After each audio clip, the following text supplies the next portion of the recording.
Hi everyone, a very good morning. स्वागत है आपका आपके अपने YouTube channel mission IAS and PCS में।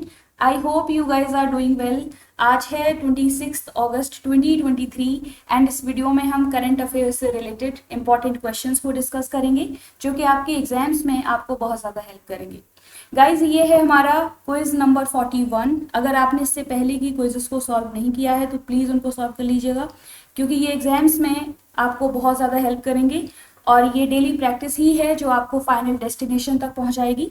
तो इसी तरीके से प्रैक्टिस करते रहिए और अपने नोट्स प्रिपेयर करते चलिए। चलिए शुरू करते हैं हमारा आज का क्विज। फर्स्ट क्वेश्चन है, India has recently established it's 54th tiger reserve in which state? Bharat ने हाल ही में अपना 54वां टाइगर रिजर्व किस राज्य में स्थापित किया है? तो correct answer will be option B. Rajasthan में 54वां टाइगर रिजर्व स्थापित किया गया है हाल ही में, जिसका नाम है धौलपुर करौली टाइगर रिजर्व। और अभी तक राजस्थान में 4 टाइगर रिजर्व पहले से जो हैं वहाँ पे हैं। 4 इनके नेम्स हैं, Ranthambore tiger reserve, Sariska tiger reserve, Mukundra hill tiger reserve and fourth one is Ramgarh Vishdhari tiger reserve. अगर हम बात करें 53rd टाइगर रिजर्व की इंडिया की, तो वो है रानीपुर वाइल्ड लाइफ सेंचुरी, जो कि उत्तर प्रदेश में लोकेटेड है। इंडिया में टोटल टाइगर्स की संख्या है वो है 3682 और सबसे ज़्यादा टाइगर्स इंडिया में मध्य प्रदेश में है, जिनका नंबर है 785 एंड सेकेंड नंबर पर कर्नाटका में है, then Uttarakhand and fourth number पे है महाराष्ट्र। तो आपको ये टॉप 4 स्टेट्स पता होने चाहिए कि इंडिया में टाइगर सबसे ज़्यादा कहाँ पर पाए जाते हैं। तो ये एमपी आपको बिल्कुल पता होना चाहिए, क्योंकि यहाँ से क्वेश्चन जनरली पूछे जाते हैं। अगला क्वेश्चन है, national tiger conservation authority is headed by home? राष्ट्रीय बाघ संरक्षण प्राधिकरण का नेतृत्व किसके द्वारा किया जाता है? तो इस क्वेश्चन का करेक्ट आंसर हो जाएगा option C, minister of environment and forest जो हैं वो एनटीसीए को हेड करते हैं। If we talk about NTCA, तो ये एक स्टैट्यूटरी बॉडी है और इसको सबसे पहले दिसंबर 2005 में इस्टेब्लिश किया गया था। एक टास्क फोर्स थी, टाइगर टास्क फोर्स, उसके रिकमेंडेशन के बेसिस पर प्राइम मिनिस्टर ने इस बॉडी को इस्टेब्लिश किया था, सो दैट कि इंडिया में जो टाइगर प्रोजेक्ट है उसको प्रॉपरली मैनेज किया जा सके और जितने भी टाइगर रिजर्व्स हैं इंडिया में उनको मैनेज किया जा सके। If we talk about chairperson कि इसको हेड कौन करता है एनटीसीए को, तो वो है minister of environment and forest. ये काफ़ी इंपॉर्टेंट क्वेश्चन है आपके लिए, जनरली ये क्वेश्चन पूछा जाता है स्टेट पीसीएस एग्जाम्स में, तो प्लीज़ इसको याद रखिए। अगर हम बात करें करंट मिनिस्टर की कि minister of environment and forest कौन है, तो वो है भूपेंद्र यादव। तो ये नाम भी आपको पता होना चाहिए। एंड आप लोगों के लिए क्वेश्चन है कि टाइगर प्रोजेक्ट जो है, प्रोजेक्ट टाइगर, उसको इंडिया में सबसे पहले कब स्टैब्लिश किया गया था? तो प्लीज इस क्वेश्चन का आंसर कमेंट बॉक्स में जरूर दीजिएगा। अगला क्वेश्चन है, which state has partnered with UNESCO to inject ethical aspect in artificial intelligence system? Artificial intelligence प्रणाली में नैतिक पहलू शामिल करने के लिए किस राज्य ने यूनेस्को के साथ साझेदारी की है? तो इस क्वेश्चन का करेक्ट आंसर हो जाएगा ऑप्शन डी, यानी कि हाल ही में यूनेस्को ने जो है तेलंगाना स्टेट के साथ, जो एक इंडियन स्टेट है, इसके साथ एक पार्टनरशिप करी है, एक अग्रीमेंट साइन किया है कि जो आर्टिफिशियल इंटेलिजेंस सिस्टम है उसमें जो एथिकल एस्पेक्ट्स हैं उनको इंजेक्ट किया जाए, उनको इनकॉर्पोरेट किया जाए, क्योंकि आर्टिफिशियल इंटेलिजेंस के एथिकल एस्पेक्ट्स भी होते हैं और इनके बारे में लोगों को अवेयरनेस होनी चाहिए। और बेसिकली इसका टारगेट यही है कि ऐसे गाइडलाइंस को, ऐसे प्रिंसिपल्स को उस सिस्टम में इनकॉर्पोरेट किया जाए, सो दैट कि ये मशीन जो है वो ह्यूमैनिटी की वेलबींग को, अकाउंटेबिलिटी को, गवर्नेंस में फेयरनेस को बेसिकली इस्टेब्लिश कर सके, उसको प्रायोरिटाइज कर सके। इसलिए इन दोनों ही basically government of Telangana and UNESCO ने ये पार्टनरशिप करी है। If we talk about UNESCO, इसकी फुल फॉर्म होती है United Nations educational, scientific and cultural organisation.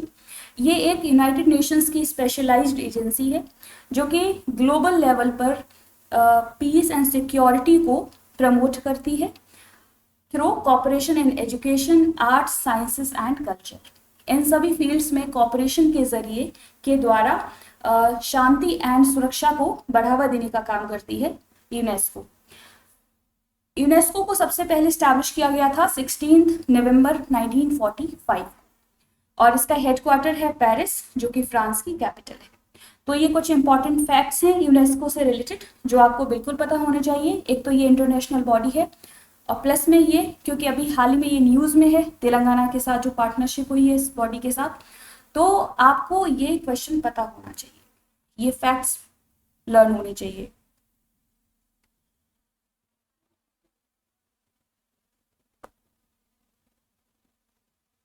Next question is, which city has secured rank first in Swachh Vayu Sarvekshan 2023 in category of cities with more than 10 lakh population? किस शहर ने स्वच्छ वायु सर्वेक्षण 2023 में 10 लाख से अधिक जनसंख्या वाले शहरों की श्रेणी में प्रथम स्थान प्राप्त किया है? तो प्लीज इस वीडियो को पॉज करिए एंड करेक्ट आंसर देने की कोशिश कीजिएगा कमेंट बॉक्स में। इस क्वेश्चन का जो करेक्ट आंसर है that is option 1, option A, Indore. हाल ही में जो है स्वच्छ वायु सर्वेक्षण 2023 को ये रिपोर्ट आई है, इसको कंडक्ट कौन सी बॉडी करवाती है? सेंट्रल पॉल्यूशन कंट्रोल बोर्ड जो कि स्वच्छ वायु सर्वेक्षण रिपोर्ट को इशू करता है और इसमें इसकी रिपोर्ट के अकॉर्डिंगली ओवरऑल जो स्टेट डोमिनेंट रहा है, जो टॉप पोजीशन पे रहा है वो है मध्य प्रदेश। मध्य प्रदेश की 2 सिटीज़ ने टॉप किया है। जो फर्स्ट नंबर पे है वो है इंदौर और जिन सिटीज़ में 10 लाख से ज़्यादा पॉपुलेशन है इस कैटेगरी में बेसिकली इंदौर ने टॉप किया है एंड सेकंड नंबर पे आगरा एंड थर्ड नंबर पे थाने एंड 5th पोजीशन पे है भोपाल जो कि एमपी की ही सिटी है। तो एमपी की 2 सिटीज़ बेसिकली इस पर्टिकुलर रिपोर्ट में टॉप किया है, इस कैटेगरी में टॉप किया है। और सबसे पहले स्वच्छ वायु सर्वेक्षण रिपोर्ट को 2019 में स्टार्ट किया गया था under national clean air programme. ये एक प्रोग्राम आया था कि हमारे इन्वायरमेंट में जो पॉल्यूशन है उसको कंट्रोल करने के लिए और उसका असेसमेंट करने के लिए ये पर्टिकुलर प्रोग्राम लाया गया था। उसी के तहत स्वच्छ वायु सर्वेक्षण रिपोर्ट को सबसे पहले जारी किया गया था। तो ये कुछ इंपॉर्टेंट फैक्ट्स हैं जो आपको लर्न होने चाहिए और ये क्योंकि रिसेंट रिपोर्ट है तो यहाँ से क्वेश्चन पूछे जाने की पूरी पॉसिबिलिटीज है। कल आप लोगों से एक क्वेश्चन पूछा था इन विच ईयर ये नहीं,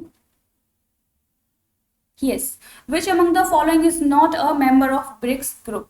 ब्रिक्स ग्रुप का कौन सा मेंबर नहीं है निम्नलिखित में से? तो इस क्वेश्चन का करेक्ट आंसर है ऑप्शन डी, यानी कि यूएसए जो है ब्रिक्स ग्रुप का मेंबर नहीं है। अगर हम बात करें ब्रिक्स ग्रुप की कि कौन कौन से मेंबर्स हैं तो वो हैं Brazil, Russia, India, China and south Africa. अभी हाल ही में 6 मेंबर और भी ऐड कर दिए गए हैं। आप लोगों को बताना है कि कौन कौन से वो मेंबर्स हैं जिनको हाल ही में इस पर्टिकुलर ग्रुप में ऐड किया गया है। तो प्लीज इस क्वेश्चन का आंसर कमेंट बॉक्स में जरूर बताइएगा। और आप लोगों के लिए क्वेश्चन है in which year Ayushman Bharat digital mission was launched in India? Ayushman Bharat digital mission India में कब लॉन्च किया गया? तो इसका आंसर प्लीज कमेंट बॉक्स में जरूर बताइएगा।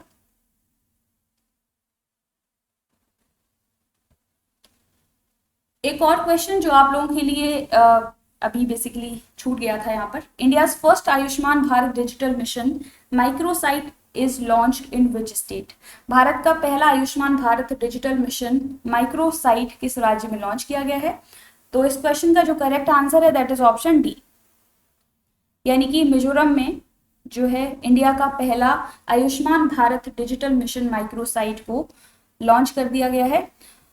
तो बेसिकली एक इनिशिएटिव चलाया गया था नेशनल हेल्थ अथॉरिटी के द्वारा 100 माइक्रोसाइट इनिशिएटिव और इसी के तहत इंडिया का पहला Ayushman Bharat digital mission microsite को लॉन्च कर दिया गया है मिजोरम में। इसके अलावा और भी सिटीज़ में इसको लॉन्च किया जाएगा और भी स्टेट्स में लॉन्च किया जाएगा, लेकिन ये फर्स्ट है।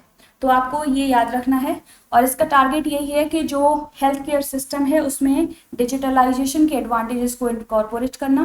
बेसिकली यहाँ पर डिफाइंड ज्योग्राफिकल रीजन की बात करी जा रही है। एक पर्टिकुलर एरिया में जो हेल्थ इकोसिस्टम है वहाँ पर आप डिजिटलाइजेशन को प्रमोट करने का जो यहाँ पर फोकस रखा गया है।